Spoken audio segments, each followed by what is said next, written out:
بسم الله الرحمن الرحیم. د استغفار شل حیرانونکې ګټې. نمبر 1. بارانونه کېدل. دویم، مالونه ډېرېدل. دریم، اولاد کېدل. څلورم، د عذابونو څخه خلاصون.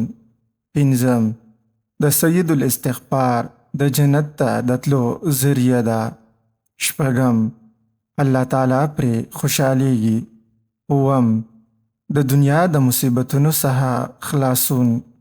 اتم، عزتمندي حاصلول. نهم، د دعاګانو قبلېدل. لسم، د زړه پاکوالی. یولسم، غټ او واړه ګناهونه پرې بخښلی شي. دولسم، د تنګسۍ علاج. دیارلسم، د غمونو څخه خلاصې. څوارلسم، د رزق فراهي. پنځلسم، د فحش کارونو څخه خلاصون. شپاړسم، د قبر سوال جواب اسانېدل. اوولسم، بې شمېره اجرونه. اتلسم، د وسوسو نه خلاصون. نورلسم، د مرګ اسانېدل. او شلم، د جهنم نه خلاصون.